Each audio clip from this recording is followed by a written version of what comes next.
Coming up on episode 26, we go into the fridge as Claire and I prepare to go on holiday. Bit of cheese. I review some orangey Mentos. I love the name of these kind of candies in sort of other countries. I call them like chewy draggies. And we debut what will go down in history as one of Food Review UK's most memorable and important moments. Welcome to the FRUK show.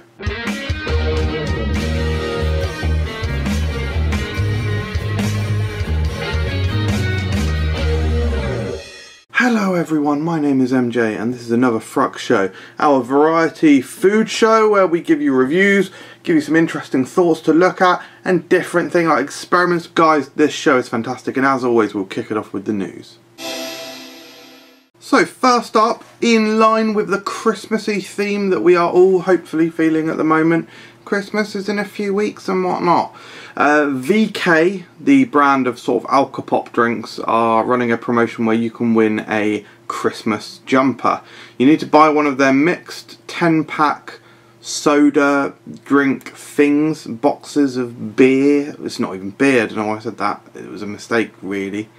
Alcopop, it's boxes of Alcopop. If you find the watermelon flavour, not only do you get to try the watermelon flavour before it comes out next year, but you also win a Christmas jumper, which is really cool.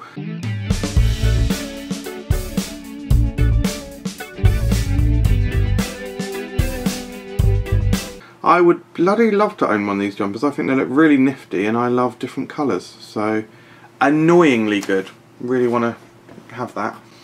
The next piece of news is also alcohol related actually. Thatcher's, the popular cider makers, are bringing out Thatcher's Rosé, which is made with sweeter apples. So it's made with things like Pink Lady, Gala and Fuji. Now Fuji, one of my absolute favourite apples. I also love Jazz, sort of hope Jazz is in here, but it doesn't say it is. But Pink Lady's fantastic.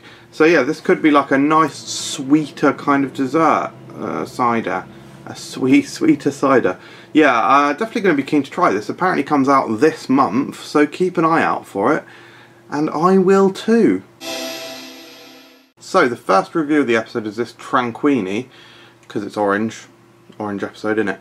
Ginger and lemongrass flavour. I think I got this from something like not Home Bargains, Pound Stretcher, I think. Inspired by the tranquility of the Austrian Alps, a new drink made with green tea extract and herb extracts known to help you relax and refocus, so now you can get on with your day in a positive way. Served chilled. Well, mine is very chilled because I recently got it from the fridge. Had it for a good few months. I think I've had it since I went either on Theme Fest in sort of April, May time, or when I went to Utoxeter. Oh, that smells not good. Let's give it a go. When I went up to Utoxeter / Alton Towers in sort of June, I've actually filmed vlogs from both those trips on The Life of Michael Jameson, which is a great channel, but let's try this drink. To be fair, I'm not a fan of ginger beer, so I'm probably not the target audience for this drink. Yeah. It's not quite as offensive as my face is making out. It's okay. Yeah, on that, the sort of the green tea comes through in the aftertaste a little bit. Up front, it's literally just like a ginger beer taste. Am I getting the lemongrass? Maybe a hint, but maybe I'm just getting tricked by the fragrance of the ginger. Ah, do you know what? It's not a bad drink. I can't say it's a bad drink. It's just a drink that I personally don't like.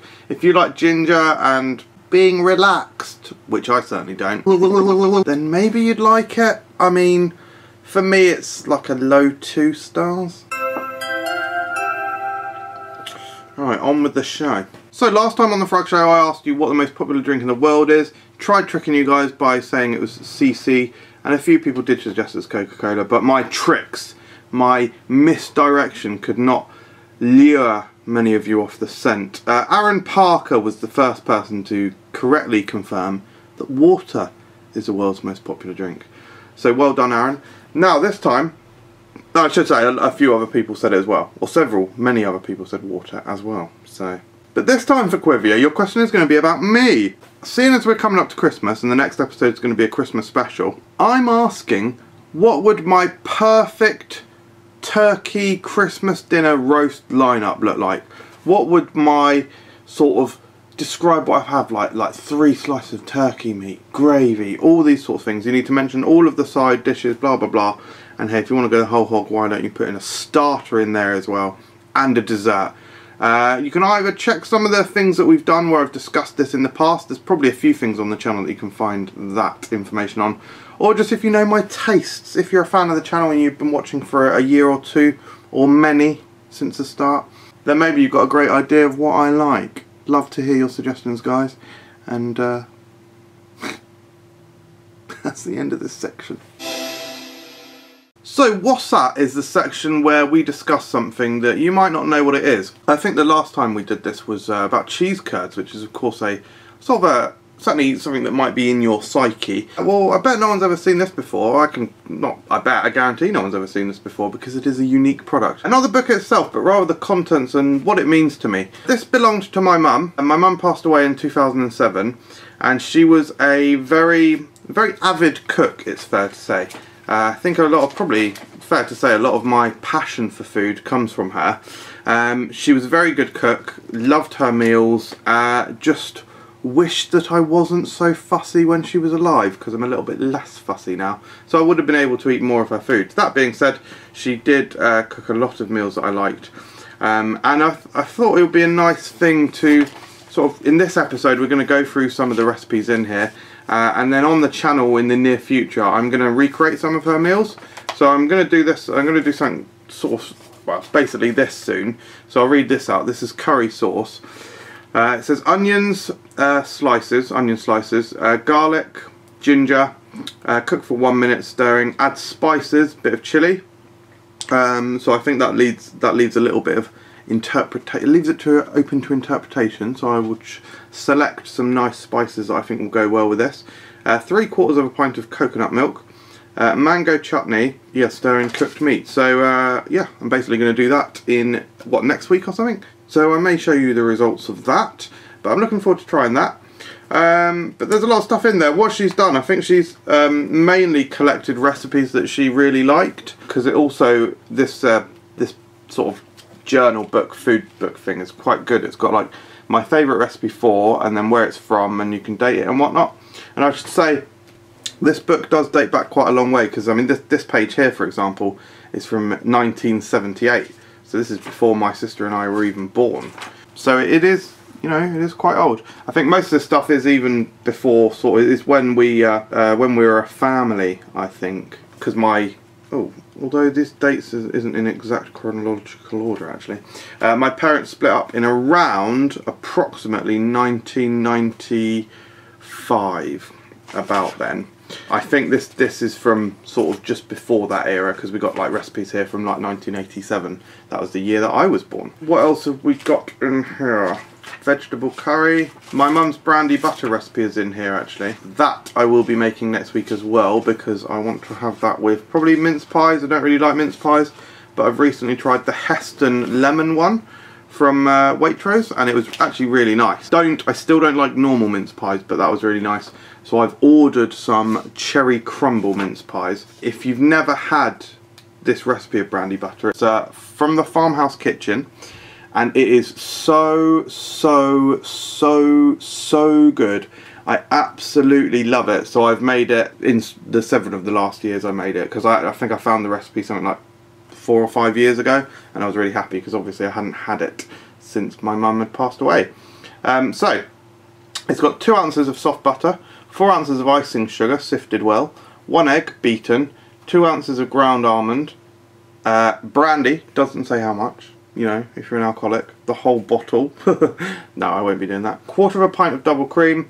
Yeah, you basically mix it all together, essentially, and it is like, it's almondy and rich and creamy, and it goes so well. I kind of quite like Christmas pudding, but it has to be with brandy butter.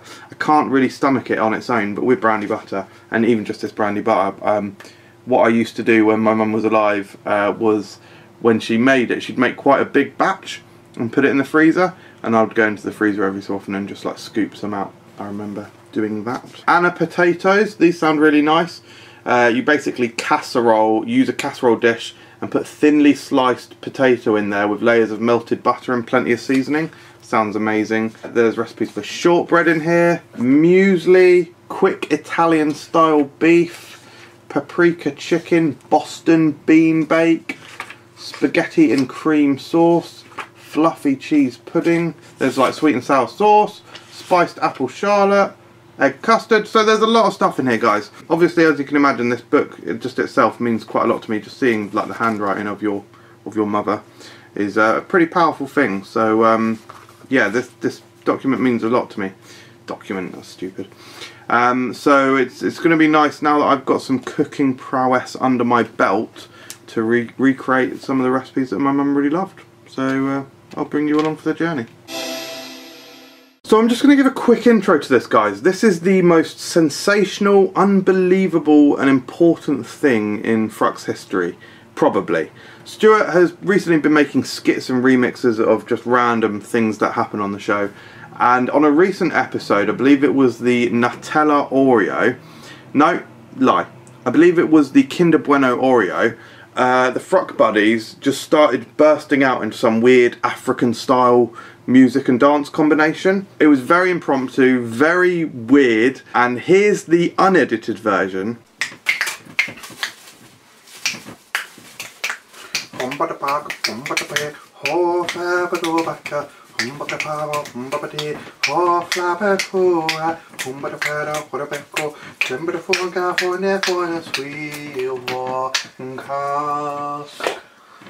But now here is what Stuart has done to it, turning it into an absolute masterpiece, and let us know if you want this as your ringtone.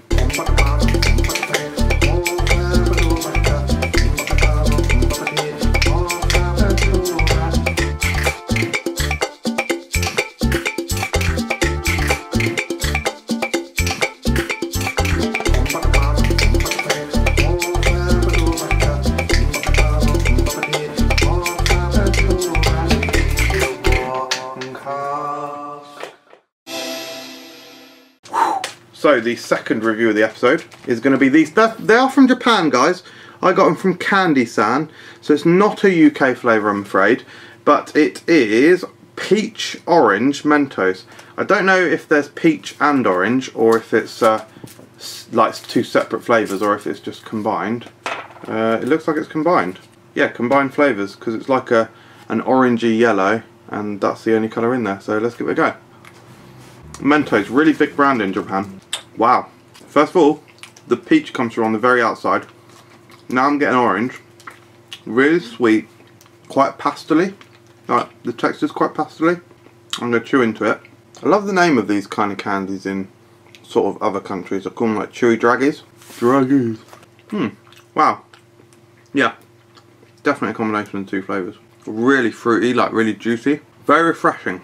I have to say, a bit more of a summer sweet though, innit? I'm feeling like a bit misplaced eating this in winter. My own fault, I did order it a bloody long time ago. Having said that, it was a couple of months, it wasn't crazily long ago. It's nice though, it's juicy, fruity, tasty, it's a good product. Nothing mind blowing though, I give it 3 stars. Decent. Yeah, our tree is up, which probably isn't that weird to you watching this now, because we'll be well into December as you watch this. But I'm filming this a couple of weekends ago. So I'm filming this on like the November the... well, let's go look at the calendar, shall we? Oh, there we go. 24th, so it's actually a month before Christmas Eve, but we're going in the fridge today because we're going to Disneyland Paris. We're going to London tomorrow to stay over, and then we're going to the actual park all of next week, well 5 days next week. So basically we don't have much in the fridge because we're not going to be using anything really. I did pick up some beers, because if you've never listened to FRUK Unwrapped, it's worth doing so, because A, it's brilliant. If you commute or you find yourself with any time on your hands, then it's a really good thing to listen to. But I try some beers on there, so if you want to see me trying beers, then check that out. I got this raspberry sour, which sounds delicious.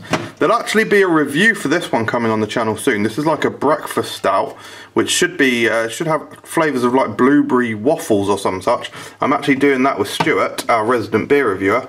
And finally, I've got a what is described as a strawberry milkshake IPA there. So that should be good. Eagle-eyed viewers will see this grapefruit Fanta. I think we've shown that in Into the Fridge before. I might be wrong. We got another bottle of that delicious rhubarb and custard stuff. We've got a few yogurts there. I don't know what Claire's planning to do with them because these aren't mine. Bit of cheese, some ghee. Ghee never really goes off, does it? That Kraken's still knocking about in here. But yeah, we are getting light on content in here. I guess this is new actually. I bought this from Tesco a few days ago. New product, vanilla milk. Well, the lighting's good, isn't it? Brilliant, if anything. Right, thanks for watching this segment. Now let's watch the next segment. Wow. So this would normally be where we'd put your photos, but guys, there's no photos from you this week. Get on Instagram, use the hashtag #TheFrukShow. Thank you for watching. If you enjoyed this show and you really like us in general, why don't you kick us a through? Brilliant, I've ruined the promotion for Patreon as well as promoting. There's different tiers, we produce different kind of exclusive content. We recently did, for example, a Parma Violet Soda and Cherry Soda fusion. That's for the higher tiers. But we also upload our Best Before series, which is old food reviews that we've never uploaded. We upload on them on there as well, and exclusive Q&As once a month as well. So please have a look. Consider just throwing us a buck here and there. We would really appreciate it. Thank you for watching The FRUK Show. Let me know if you enjoyed it and what you want to see on the next episode. And we will see you next time.